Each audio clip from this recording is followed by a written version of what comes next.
Hey, what's up? I'm excited. I'm a guitarist. He's a guitarist. Yay, guitar players. And yeah, so I'm gonna have a good time, and he's going to as well. And yeah, I got degrees, bro, and stuff. If that doesn't matter, it does matter. It does matter, but it doesn't. If I were to rank this scene among great cinema moments, it would easily be up there with Jack and Rose's first kiss on the Titanic and E.T. piecing out back to his home planet. This is it. This is the guitar movie moment. Hello, everyone. Welcome back. There's a YouTube channel, I think it's GQ, where they get licking the guitar. No. I didn't even go that far. Profession. Oh my God, oops. Hello, everyone. Welcome back. There's a YouTube channel, I think it's GQ, where they get in specialists to come in and break down famous movie scenes that relate to the profession. Ever since seeing Survivor Man on there talk about famous survival scenes, I've always thought that it would be cool for a guitarist like myself to discuss famous guitar scenes. Oh yeah, I've seen, obviously, he's fucking amazing samurai guitarist, obviously, dude, for real. However, I've given up on the idea that GQ will ever ask me to make that video for their channel, because let's be honest, if they ever do it, it's gonna be the frickin' Edge or someone like that. So I figured I would just shamelessly take the video format and do it myself. You can't copyright a song title, just like you can't copyright a video format. So let's go. You can copyright a movie though. So while what I'm doing probably falls under the umbrella of fair use, when there is music involved, it always gets messy, which means I can almost guarantee that this video is getting copyright claimed, which further means I'm making next to no money off of it. So if you like what I am also a samurai, and I will chop this shit up to avoid that. Shout out to you, samurai guitarist, if you didn't do that, but I will do that. I'm doing here, if you want to support this kind of content, a great way to do so is picking up some of the new merch.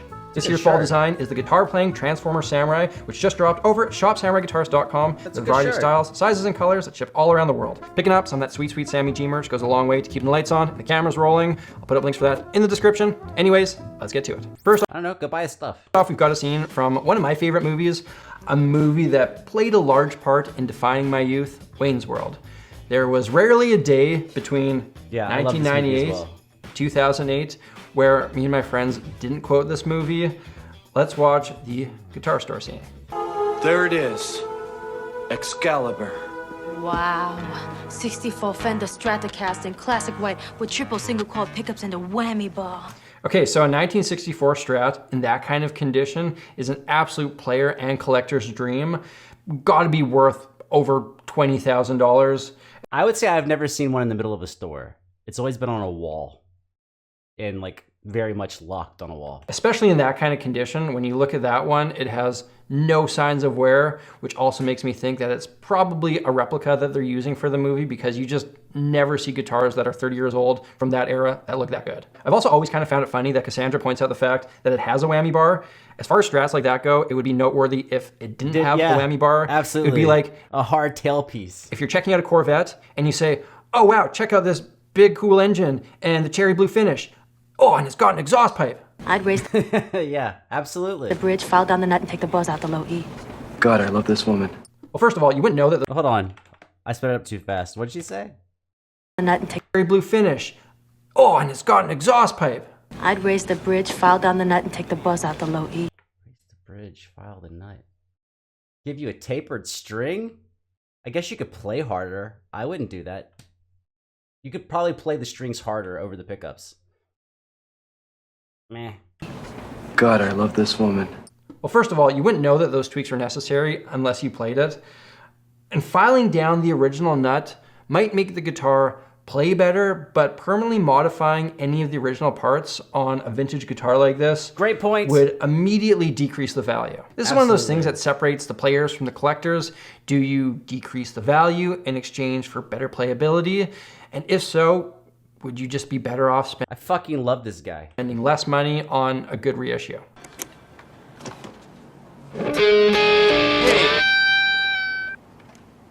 That wasn't a stairway. What was a bad stairway? Oh, sorry. You know what? I think this is the problem with stairway. I've actually never encountered this in my life, the no stairway. I've encountered everyone asking for stairway and people attempting to play stairway. I don't think there's a no stairway thing. It's just everybody plays the first 20 seconds. And if you play it correctly, I don't think anyone minds. I mean, I don't know. I think all of us at this point probably know it. Is this guitar tuned? Kind of.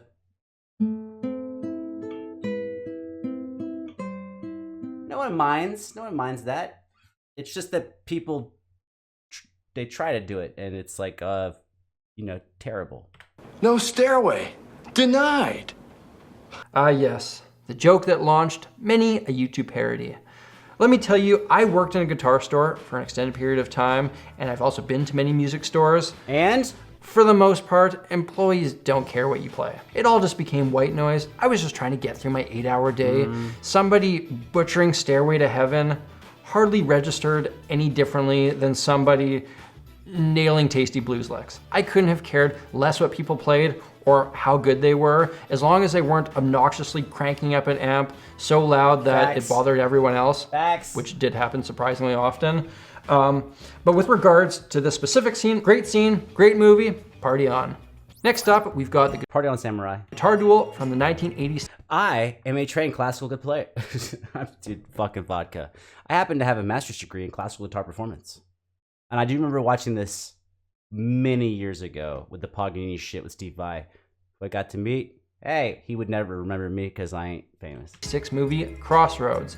In this movie, the kid who played the Karate Kid throws down an epic guitar battle with Steve Vai, who actually did the music for this particular piece. I've actually never watched this movie. The one time that I asked my parents to rent it for me from my local Blockbuster, they came back with the Crossroads that starred Britney Spears, and as much as I support the Free Britney movement, that was not a good movie.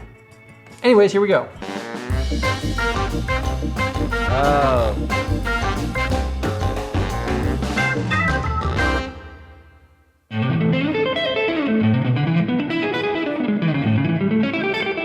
So it's in case you give a fuck, that is a line I'm pretty sure from Paganini's Caprice in, I don't know, number fucking 25, maybe 24. There's a bunch of these caprices and they're all like terribly complex violin pieces that Paganini wrote. And I believe this is an excerpt from one of those caprices. It's basically these gigantic arpeggios, huge, cool arpeggios. I don't know, 2.5 octave arpeggios. And then at the end, there's like a melodic phrase that's also really fast. So first of all, Butterscotch Telly, great choice. Even if a small subsection of the online guitar community makes fun of Butterscotch Tellys, I don't care, still a great choice.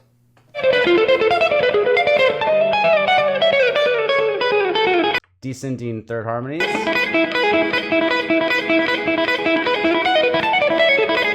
I gotta give it up to actor Ralph Macchio here. This is a difficult guitar part. I can't play it. I don't. Oh, but you know what? He's probably never tried it. I would 100% believe he could play it. Even on this like classical, it's like a, oh shit. It's that.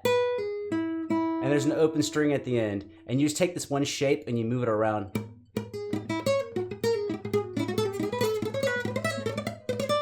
It's the same thing. You just bounce around the guitar. I 100% believe he could play that. He just hasn't tried it.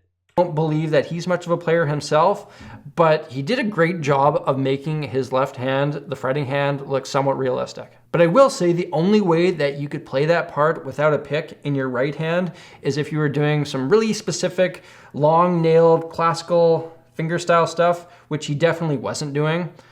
Very believable left hand, not so much on the right hand.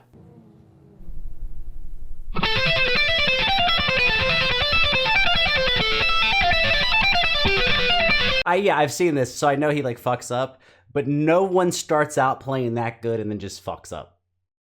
That's the worst part of the acting, is you shouldn't start out sounding that good. You can instantly tell that Steve Vai is actually playing the correct notes here.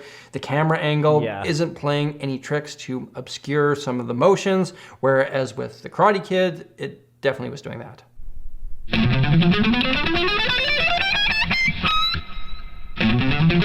And he happens to just miss by a half step randomly. Everything's perfect, but he misses by a half step at the end.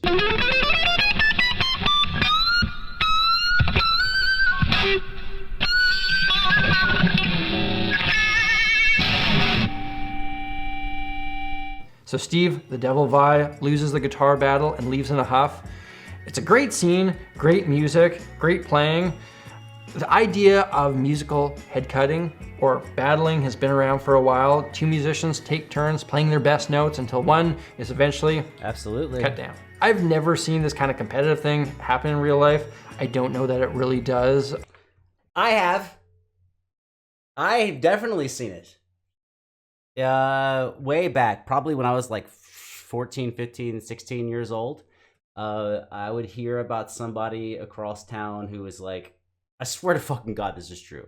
You hear about somebody, someone's like, oh, this guy's really good, this person's this and this, and there wouldn't be like shit talking. There wouldn't be shit talking. It's just like someone would say like, oh, there's someone at this high school, there's someone over here who's like really good. And you would just show up with your guitar like somewhere where they were at, and it wasn't like super mean. It's just like, hey, like apparently you're really good at guitar, and I think I'm really good at guitar, so let's just fucking jam out in front of people.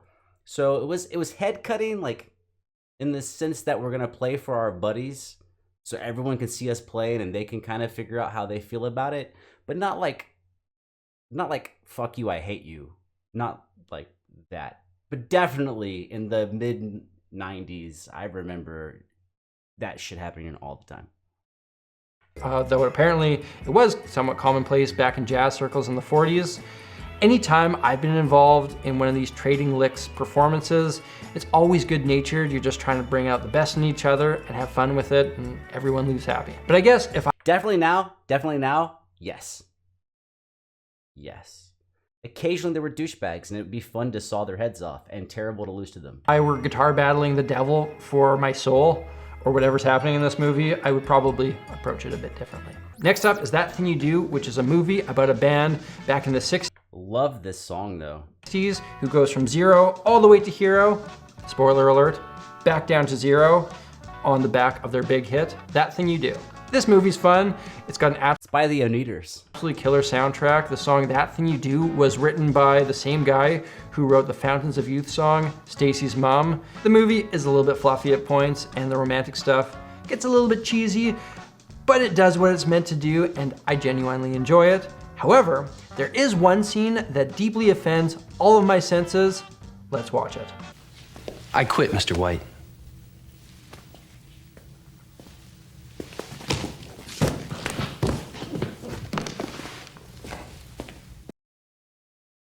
No one would ever, unless it was a vintage case, which was so valuable that the handle fell off, but you kept the case, but then you wouldn't take it somewhere if it was that valuable. That's ridiculous.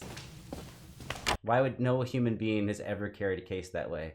And I'm almost thinking that there's not even a guitar in there, because the weight is so disproportionate, like coming down, it would really fuck your shoulder up.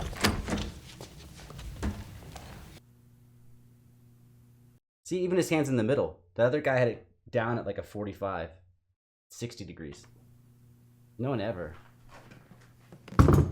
No one ever. Yeah. Nobody in the long history of guitar has ever carried their guitar case under their arm like that. Tom Hanks directed the movie, and at this point, you just gotta say cut. What are you doing? Why are you carrying your guitar like a psychopath? Take your head out of your backside, take it from the top, let's do it again. Okay, moving on, we've got a great scene from the Quentin Tarantino Western, Hateful Eight. The backstory here is a bunch I only saw this movie once. I don't remember any guitar scene. of cowboys are holed up in a cabin in the middle of winter in some snowy place with some criminals or something like that. It's been quite a while since I've seen the movie. I don't remember the plot, but I do remember quite liking it. Anyways, Also loved it, but I was probably, who cares? this lady goes and grabs a guitar, and this is what she plays.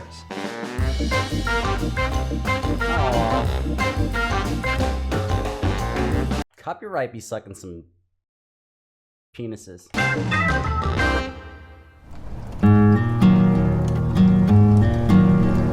That's an incredibly difficult angle to play a guitar from. No one would ever do that. If you were gonna play a guitar up like this, which some people do, you would still keep the neck towards yourself so you can pull towards your body with your fingers, and you can still, play shit or whatever.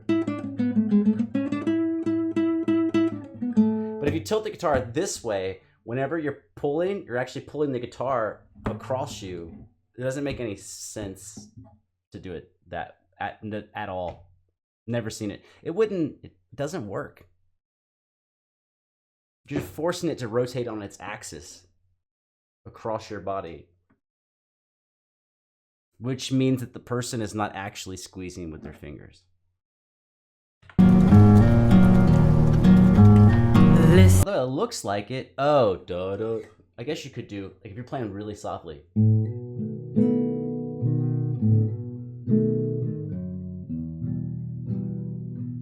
Oh, so I guess if he was really drunk, you could do it like that.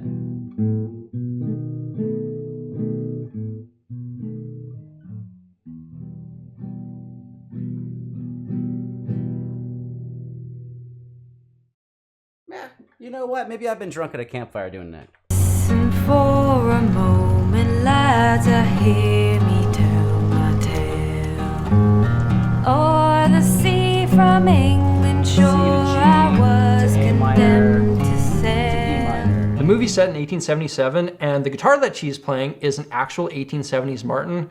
I've heard its value was around $40,000, but stuff like this is kind of priceless because it's really impossible to replace it.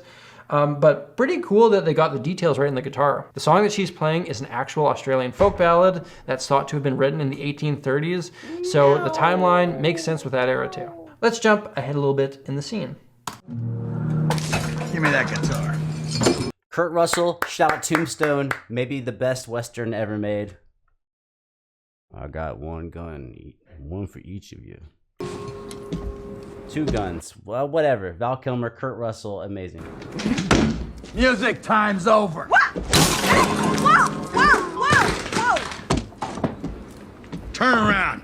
So in the shooting of this movie, somewhere around here, this highly rare, highly expensive guitar that was loaned to them by the Martin Museum was supposed to get swapped out with a prop guitar for the smashing. It was not, and the 150-year-old vintage Martin was the one that you just saw getting destroyed. The male actor here, Kurt Russell, wasn't aware of this, but the female actress, Jennifer Jason Leigh, was aware of the true reality of the situation. One has got to wonder if this was all part of Quentin Tarantino's plan, because it's a great scene and it really is a great reaction for the moment. Moral of the story here, if you want to smash a $40,000 guitar that isn't yours, don't ask the Martin Museum to borrow one, because I suspect they'll say no. And last for today is perhaps one of the most iconic guitar scenes from any movie.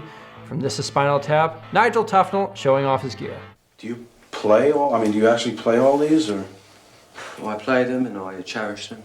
Mm-hmm. This is the top of the heap right here. There's no question about it. Look at the flame on that one. Yes. Look, it's quite unbelievable. It is a flamed Gibson. I've only seen this movie once, maybe, but I've seen some scenes from it, and now I'm ashamed that I haven't seen it 100 times. This one is just it's perfect. 1959. It just you can listen. How much is Just this? listen for a minute. Sustain. Listen to it. I'm not hearing it. 1959 Les Paul is certainly one of, if not the holy... Listen to the sustain. That's awesome, because that's something that someone would say about a guitar, but there's obviously no note being played. It's pretty fucking hilarious. grail of electric guitars. I've never played one, but yeah, by all accounts, it would have excellent sustain, so he hits the mark here. Yeah, but he didn't play it. He just said, listen to this.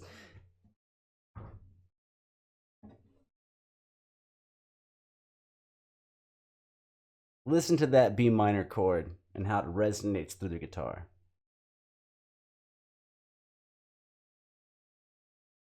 It's so fucking genius. This is special too.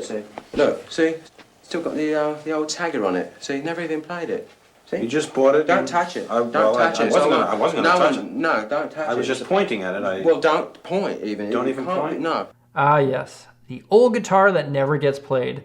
If you are fortunate enough to have a large guitar collection, you probably have one of those, and you probably know which one I'm talking about. Mine is my reverse body Strat, which I bought to be featured in my World's Weirdest Guitar series. Savage. It doesn't play particularly well, it doesn't sound particularly great. There's nothing I really like about it besides its weirdness. I wonder if it's in tune. This is a top to what we use on stage, but it's very, very special because if you can see, Yeah. the numbers all go to. Oh, I guess in case you're curious, I have two instruments that I've written. Well, two guitar basses that I don't use. One is a travel bass. Actually, never mind. Three. There's one on the wall here. I have a Epiphone an Epiphone Les Paul Flamed The nut broke. Have not fixed the nut. It's been on the wall for like a year. I have a travel electric bass that I use for traveling and going and playing with people. Like if I think the circumstances are really dicey and I just want to like quickly grab a bass and go. I got one of those on the wall thanks to the pandemic. Not used it. And then I have a guitar case that has a classical guitar in it that I use just for teaching lessons in person, just so I never have to actually take a guitar and put it in a case. I know that there's one in there every time. I can just grab it and go. And also thanks to the pandemic, I have not used it. I do highly recommend that if you've never done it before, buy yourself a $100 guitar, 75 bucks, 150, get a little case for it, and just leave your teaching guitar in that case, or your campfire guitar or whatever. And whenever, things happen and it's time to go do some work, you don't have to take your actual primary or the one you like. You just grab it and go. And it never leaves it's just always in there all the time. I assume it's still in there. It's been like 2 years. 11. Look, right across the board. 11, I see. 11, And most of 11, the and then amps go up to 10. Exactly. Does that mean it's louder? Is it any louder? Well, it's one louder, isn't it? If I were to rank this scene among great cinema moments, it would easily be up there with Jack and Rose's first kiss on the Titanic and E.T. piecing out back to his home planet. Yes. This is it. This is the guitar movie moment. The knob going up to 11 joke is the original Does It Gent. Everyone's quoted it. Everyone's used it. It's not always funny. It's often not. But the difference with the knob joke is that at least it was originally funny. I shouldn't say that. I don't know where Does It Gent originally came from. It could have been funny at one point. But what's so great about this is while it's a mockumentary, there are people just like that. And if you've ever worked in a guitar store, you can probably think of quite a few of them right off the top of your head. I mean, I once ordered a guy hundreds upon hundreds of dollars of gold hardware for his $150 guitar. Another time, there was a guy who spent nearly a fortune trying to recreate one note from a Metallica song that I'm pretty sure wasn't even played on guitar. I remember one time there was a customer who got mad at me because I asked him to stop licking the guitar. And I'm not talking about guitar licks, like I'm talking about tongue on neck. If in an alternate universe where this movie didn't exist, there would have been some company who made their amp volume go up to 11, and there would have been people out there who unironically bought it for the same reasons that Nigel Tufnell uses in this scene. But one final fun fact about This Is Spinal Tap is that if you look up the movie on the website IMDb, they rate it out of 11. How great is that? That's Ladies and fucking gentlemen, awesome. there you have it, a guitarist. Dude, what an excellent video. As far as that goes to 11 thing, something that I guess I've been too cheap or white trash to do is a lot of my buddies who continue to play live all the time. I don't, because I'm lazy, practice and driving and all that. They've gotten more and more expensive, badass, tiny amps that they can crank to 11 because they sound really good cranked up, but they're not actually that loud. I'm just gonna sit here in my stupid shirt with my ridiculous cat and watch other people make music on YouTube, because I don't even know how to play a guitar anymore, now that I think about it. Wish I did, but I don't. What do you think, cat? Yeah, me too.